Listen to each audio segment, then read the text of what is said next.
তো hello guys, কি অবস্থা? আশা করি তোমরা সকলেই ভালো আছো।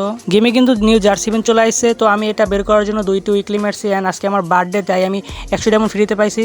তো দেখা যাক কি হয়। 500 সামথিং কিছু ডায়মন্ড আছে, দেখি কয়টা আর কি জার্সি পাই নাকি পাই না, দেখা যাক। তো গাইস ফার্স্ট টাইমে যে কাজটা করবো সেটা হলো আমি গোল্ড রয়্যালে যাবো এবং ওই জায়গাটা স্পিন মারবো, তাহলে আমার লাকটা ভালো হতে পারে।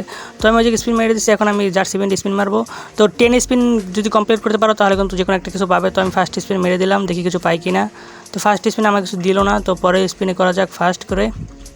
তো পরের স্ক্রিনে আমি করে দিলাম, দেখা যাক কী পাই। তো গাইস এখানে আমি একটা কী পেলাম ভাই, আর্জেন্টিনার থেকে দিয়ে দে। গাইস এখানে আমি একটা জুতা পাইছি, এটা কোনো কথা গাইস? তো গাইস আবার দেখি 5 স্পিন এবার দেবে কিছু। তো আবার একটা প্যান দিল, এটা কোনো কথা ভাই? তো গাইস এই প্যানটা পাওয়ার পর আমি দেখি আমার কাছে আছে আর মাত্র 70 ডায়মন্ড। তো গাইস এখন আমি একটা 100 ডায়মন্ড টপ আপ করে আসবো, তাহলে আমাকে দেখি দেয় কি না। তো গাইস আমি কিন্তু 100 ডায়মন্ড টপ আপ করে চলে আসি, এখন আমি 5 স্পিন করবো, দেখি একটা জার্সি পাই কিনা। কি দিল ভাই? ও ভাই আর্জেন্টিনা জার্সি ভাই, এটা কোনো কথা ভাই? আজকে আমি খুবই সাকসেস, মানে কি বলবো আর। আপনারা আমাকে যে এতটা ভালোবাসেন, আজকে আমি খুবই ধন্য।